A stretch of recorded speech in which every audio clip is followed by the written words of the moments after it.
Namanya hidup, walau pinginnya naik terus kayak anak tangga, faktanya ya kayak roda, kadang di atas, kadang di bawah. Naik ke atasnya susah, turunnya bisa cuma karena kesentil sedikit doang. Hai Zap Friends, buat yang baru mampir di Zap Finance TV, salam kenal, saya Arif Budiman. Di Money Clinic kali ini ada curhatan dari seorang wirausaha yang karena pandemi sempat ngalamin jatuh dan sekarang perlahan coba bangkit lagi. Nah, sekarang kita coba dengar curhatannya dahulu.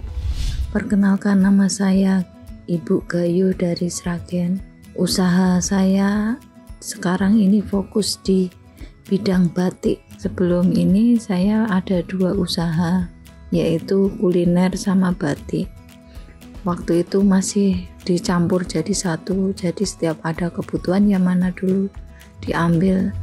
Nah, semenjak pandemi itu semua tabungan semua habis karena kita masih waktu itu mencoba bertahan sampai akhirnya operasionalnya terus jalan, tapi pemasukan kan sangat terbatas sekali hingga akhirnya yang kuliner itu kami tutup karena operasionalnya sudah nggak mampu lagi. Saya berdua sama suami ada program, ada bisa ditangguhkan, kita tangguhkan sampai akhirnya kita bisa mengatur ulang pemasukan. Alhamdulillah omset kami itu sudah lumayan, jadi kita sudah pisah keuangannya antara pribadi sama usaha. Untuk pribadi sendiri karena kami berdua kerja di sini, jadi kita pakai sistem gajian, Kak. Saya dan suami itu sebulan mendapatkan gaji 9 juta berdua. Di luar bonus itu untuk bonus penjualan. Dari 9 juta itu untuk kebutuhan bulanan kita ada 5-6. Jadi masih ada sisa 2-3 juta. Yang 2 juta itu untuk tabungan pendidikan, yang 1 juta itu untuk sinking fund, Kak. Terus untuk yang usaha dari omset itu yang 10% labanya kita sisihkan untuk saving. Tapi untuk saat ini, Kak, itu masih kami gunakan untuk membayar angsuran. Nah, ini permasalahan kami ini untuk sisanya itu bagusnya gimana ya, Kak? Karena jujur aja kita kan ini sama aja mulai dari bawah lagi, sama yang gaji kami itu arahnya gimana bagusnya, Kak? Menurut Zap Finance, umur kami saat ini kan 40 anak. Yang pertama itu mau SMP, yang kedua itu kelas 5, sedangkan yang ketiga itu kelas 1 SD, Kak. Jadi kami menginginkan itu untuk saat ini jujur aja dana darurat, tabungan pendidikan, terus untuk nanti menikahkan anak-anak itu jangka panjangnya, sama kami itu menginginkan dana pensiun, Kak, untuk nanti kelak. Jadi selain rumah dan isinya, kita juga ada kendaraan sama ada tabungan emas itu senilainya mungkin 20, sama tabungan di bank itu 30. Sebelumnya, makasih ya buat Zap Friends yang udah kirim curhatannya ke kami. Dan saya juga mau ingetin lagi, kalau Zap Friends punya masalah finansial yang ingin kami angkat di Money Clinic selanjutnya, coba bisa share ke Zap Finance. Caranya mudah banget. Bisa kamu cek di Twitter dan juga Instagram Zap Finance. Atau Zap Friends juga bisa konsultasi keuangan secara pribadi di Zap Finance. Untuk daftarnya bisa klik yang ada di bawah ini.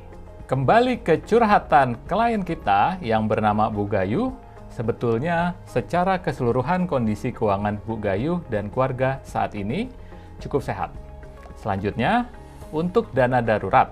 Karena ini cadangan dana untuk antisipasi kondisi tidak terduga, sebaiknya ditempatkan di dalam aset yang sifatnya liquid.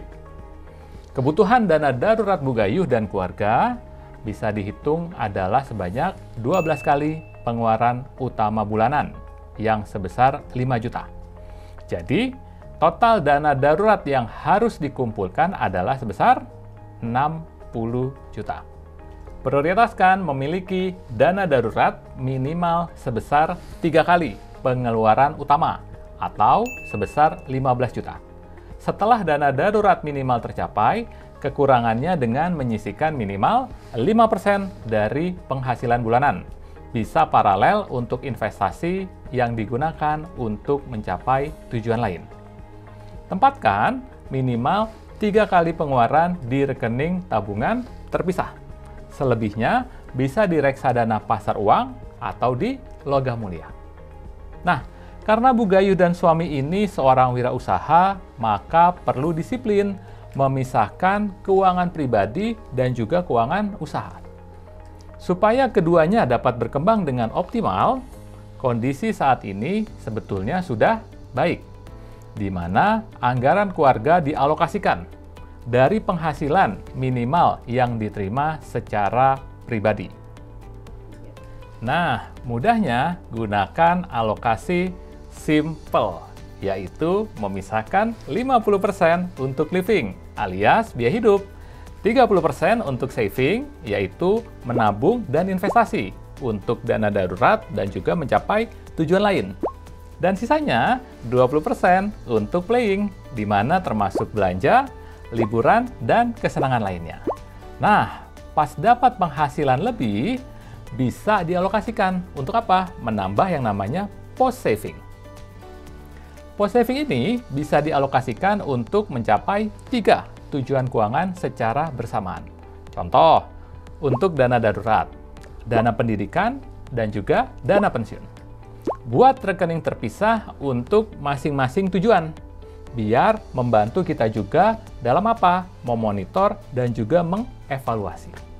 Nah, terkait dengan anak yang akan masuk SMP, sebetulnya yang namanya biaya pendidikan anak bisa disesuaikan dengan budget orang tuanya. Tahapannya adalah menghitung kebutuhan dana pendidikan tiap jenjangnya. Dan biar nggak pusing, Bu Gayuh maupun Zafran semua yang sama-sama lagi siapin biaya pendidikan anak bisa menggunakan kalkulator dana pendidikan yang ada di website Zfinance, yaitu zfinance.co.id. Kalau sudah tahu besarannya, lakukan investasi secara berkala, sesuai dengan kebutuhan di setiap instrumen investasi, yang sesuai dengan jangka waktu kapan dibutuhkannya. Misalnya ya, untuk uang pangkal SMP tahun depan, dengan menyisihkan penghasilan ke tabungan ataupun reksadana pasar uang. Sedangkan untuk kebutuhan pendidikan setiap bulannya, maksimal 10% dari penghasilan orang tua. Kalau Bu Gayu dan Zafran semua mau mempelajari hal ini lebih dalam lagi, Zafran semua bisa langsung baca di buku Money Smart Parent. Segitu dulu kali ya untuk Money Clinic kali ini. Semoga bantu kasih pencerahan buat Ibu Gayu maupun Zafrans yang sekarang ini mungkin dihadapkan dengan permasalahan serupa. Saya, Arif Budiman, mohon pamit. Jangan lupa share, like, dan juga nyalain notifikasinya, supaya kamu semua nggak ketinggalan video terbaru dari Zfinance TV. Sampai jumpa di video berikutnya.